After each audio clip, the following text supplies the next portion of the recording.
സങ്കീർത്തനങ്ങൾ 104 എൻ മനമേ യഹോവയെ വാഴ്ത്തുക. എൻ്റെ ദൈവമായ യഹോവയെ നീ ഏറ്റവും വലിയവൻ.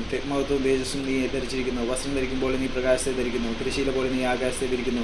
അവൻ തൻ്റെ ബാളികകളുടെ തുലാങ്ങളെ വെള്ളത്തിന്മേൽ നിർത്തുന്നു. മേഘങ്ങളെ തൻ്റെ തേരാക്കി കാറ്റും ചെറിയ മേൽ സഞ്ചരിക്കുന്നു. അവൻ കാറ്റുകളെ തൻ്റെ ദൂതന്മാരും അഗ്നിജ്വാലയെ തൻ്റെ ശുശ്രൂഷകന്മാരും ആക്കുന്നു. അവൻ ഭൂമിയെ അതൊരിക്കലും ഇളകിപ്പോകാതെ വണ്ണം അതിൻ്റെ അടിസ്ഥാനത്തിന്മേൽ സ്ഥാപിച്ചിരിക്കുന്നു. നീ അതിനെ വസ്ത്രം കൊണ്ടെന്ന പോലെ ആഴികൊണ്ട് മൂടി. വെള്ളം പർവ്വതങ്ങൾക്ക് മീതെ നിന്നു. അവൻ നിന്റെ ശാസനയാൽ ഓടിപ്പോയി. നിന്റെ ഇടിമുഴക്കത്താൽ അവ ബന്ധപ്പെട്ടു. മലകൾ പൊങ്ങി, താഴ്വരകൾ താണു.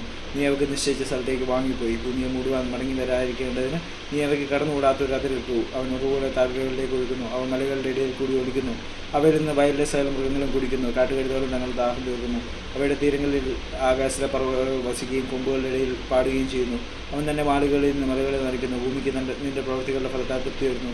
അവൻ മൃഗങ്ങൾക്ക് പുല്ലും മനുഷ്യൻ്റെ ഉപയോഗത്തിനായി സസ്യവും മുളപ്പിക്കുന്നു. അവൻ ഭൂമിയിൽ നിന്ന് ആഹാരവും മനുഷ്യൻ്റെ ഹൃദയത്തെ സന്തോഷിപ്പിക്കുന്ന വീഞ്ഞും അവൻ്റെ മുഖത്തെ മിനുക്കുവാൻ എണ്ണയും മനുഷ്യൻ്റെ ഹൃദയത്തെ ബലപ്പെടുത്തുന്ന അപ്പവും ഉത്ഭവിപ്പിക്കുന്നു. യഹോവയുടെ വർഷങ്ങൾക്ക് തൃപ്തി വരുന്നു. അവൻ നട്ടിട്ടുള്ള ലെബാനോന്റെ ദേവദാരുക്കൾക്ക് തന്നെ. അവിടെ പക്ഷികൾ കൂടുണ്ടാക്കുന്നു. പെരിഞ്ഞാറയ്ക്ക് സരളവൃക്ഷങ്ങൾ പാർപ്പിടമാകുന്നു. ഉയർന്ന മലകൾ കാട്ടാടുകൾക്കും പാറകൾ കുഴിമൊഴികൾക്കും സങ്കേതമാകുന്നു. അവൻ കാലനിർണ്ണയത്തിനായി ചന്ദ്രനെ നിയമിച്ചു. സൂര്യൻ തൻ്റെ അസ്തമാനത്തെ അറിയുന്നു. നീ ഇരുട്ട് വരുത്തുന്നു. രാത്രി ഉണ്ടാകുന്നു. അപ്പോൾ കാട്ടുമൃഗങ്ങളൊക്കെയും സഞ്ചാരം തുടങ്ങുന്നു. ബാലസിംഹങ്ങൾ ഇരയ്ക്കായി അലറുന്നു. അവ ദൈവത്തോട് തങ്ങളുടെ ആഹാരം ചോദിക്കുന്നു. സൂര്യൻ ഉദിക്കുമ്പോൾ അവ മടങ്ങുന്നു. തങ്ങളുടെ കൂടുകളിൽ ചെന്ന് കിടക്കുന്നു. മനുഷ്യൻ തൻ്റെ പണിക്ക് പുറപ്പെടുന്നു. സ്വാതന്ത്ര്യം വരെയുള്ള തൻ്റെ വേലയ്ക്കായി തന്നെ. യഹോവയെ നിന്റെ പ്രവൃത്തികൾ എത്ര പെരുകിയിരിക്കുന്നു.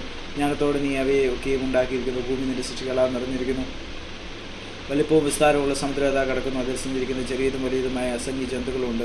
അതിൽ കപ്പലുകൾ ഓടുന്നു. അതിൽ കൽപ്പാഞ്ഞി ഉണ്ടാക്കി ലിവിയാതാനുണ്ട്. തക്ക സമയത്ത് തീയും കിട്ടേണ്ടതിന് ഇവയൊക്കെ നിന്നെ കാത്തിരിക്കുന്നു. നീ കൊടുക്കുന്നതിന് അവ പറക്കുന്നു. തൃക്കൈ തുറക്കുമ്പോൾ അവയ്ക്ക് നന്മ കൊണ്ട് തൃപ്തി വരുന്നു. തിരുമുഖത്തെ മറക്കുമ്പോൾ അവ ഭ്രമിച്ചു പോകുന്നു. നീ അവയുടെ ശ്വാസം എടുക്കുമ്പോൾ അവ ചത്തപ്പൊടിയിലേക്ക് തിരികെ ചെയ്യുന്നു. നീ നിന്റെ ശ്വാസം അയക്കുമ്പോൾ അവ സൃഷ്ടിക്കപ്പെടുന്നു. നീ ഭൂമിയുടെ മുഖത്തെ പുതുക്കുന്നു. യഹോവയുടെ മഹത്വം എന്നേക്കും നിൽക്കുമാറാകട്ടെ. യഹോവ തൻ്റെ പ്രവൃത്തികളിൽ സന്തോഷിക്കട്ടെ. അവൻ ഭൂമിയെ നോക്കുന്നു, അത് വിറയ്ക്കുന്നു. അവൻ മലകളെ തൊടുന്നു, അവ പുകയുന്നു.